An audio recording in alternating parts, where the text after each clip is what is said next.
Pada kali ini, kita akan membahas tentang struktur dan jenis protein. Protein merupakan molekul besar dan kompleks yang disusun oleh subunit yang lebih kecil yang disebut asam amino. Oleh karena itu, sebelum membahas lebih jauh tentang protein, kita harus memahami asam amino terlebih dahulu.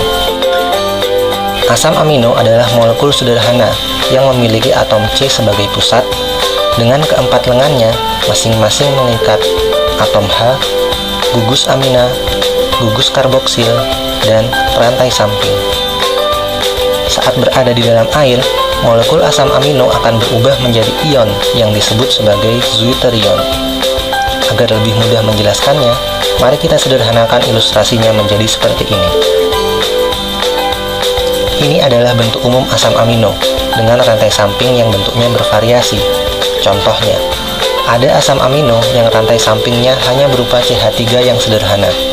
Asam amino ini disebut alanin. Asam amino lain memiliki bentuk rantai samping yang lebih panjang dan bercabang. Contohnya adalah seperti ini, yang disebut asam amino leusin. Ada juga asam amino yang rantai sampingnya memiliki cincin aromatik seperti ini. Asam amino ini adalah histidin. Dan masih banyak lagi variasi rantai samping yang jumlahnya mencapai ratusan, sehingga ada ratusan jenis asam amino. Namun, di antara ratusan asam amino ini, hanya sebagian kecil asam amino saja yang mampu berikatan dan bergabung membentuk protein. Sementara sisanya hanya mampu berdiri sendiri dan tidak berperan sebagai struktur pembentuk protein. Pada manusia dan hewan tingkat tinggi, terdapat 20 jenis asam amino yang berperan sebagai bahan penyusun protein. Kelompok ini disebut asam amino proteinogenik. Ke-20 asam amino ini memiliki sifat yang berbeda-beda karena memiliki rantai samping yang berbeda-beda pula jenisnya. Ada beberapa asam amino yang bersifat hidrofobik, ada yang bersifat hidrofilik, ada yang bersifat asam, dan ada yang bersifat basa.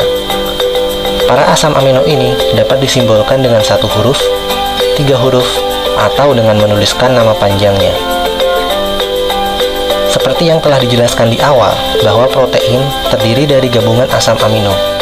Pertanyaannya sekarang adalah, berapa banyak asam amino yang harus digabungkan untuk membentuk protein? Berdasarkan studi yang dilakukan oleh peneliti, rata-rata ukuran asam amino adalah 110 dalton. Sedangkan ukuran rata-rata protein adalah 10-150 kilodalton. Maka, dari angka-angka ini dapat diambil kesimpulan bahwa sebuah protein terdiri dari 90-1350 buah asam amino. Antara satu asam amino dengan asam amino lainnya dihubungkan oleh ikatan peptida, sehingga beberapa buah asam amino yang berikatan disebut rantai polipeptida.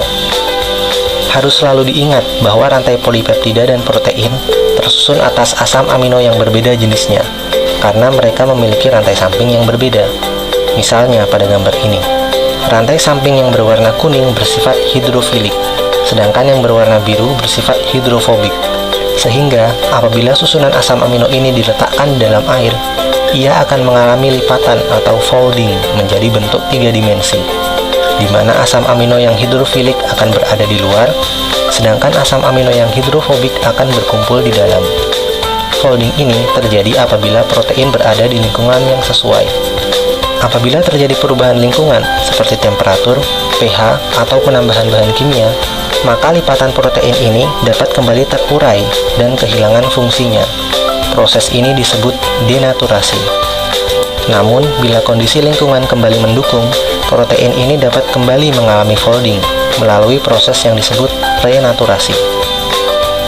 Poin selanjutnya yang akan dibahas adalah tahapan-tahapan yang harus dilalui oleh asam amino untuk dapat menjadi protein. Hal ini biasanya disebut protein structure level, yang menunjukkan tingkat kompleksitas suatu protein. Ada protein sederhana yang hanya sampai pada level sekunder, dan ada protein kompleks yang mencapai level kuartener.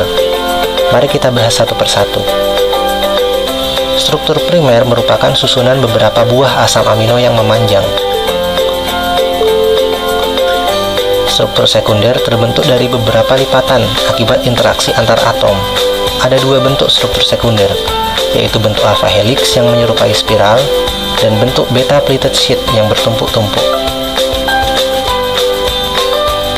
Struktur tersier merupakan gabungan beberapa struktur primer dan sekunder yang membentuk subunit protein 3 dimensi.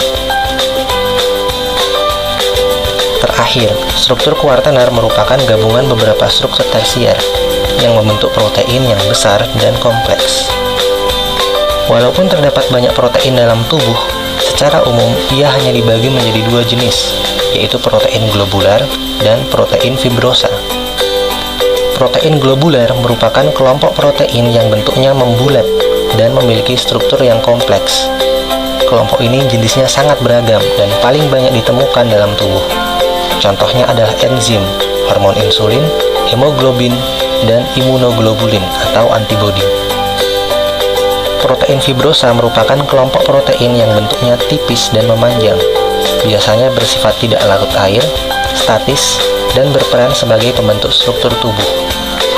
Bentuk protein fibrosa sangat sederhana. Ia didominasi oleh struktur level sekunder yang berulang-ulang.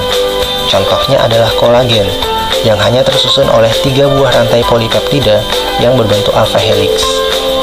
Contoh protein fibrosa yang lain yaitu keratin, yang menyusun bulu, rambut, dan kuku, serta protein penyusun sutra dan jaring laba-laba. Seperti itulah penjelasan singkat mengenai struktur dan jenis protein. Untuk biomolekul lainnya, klik tautan di bawah ini. Dan jangan lupa klik subscribe untuk mendapatkan update video selanjutnya.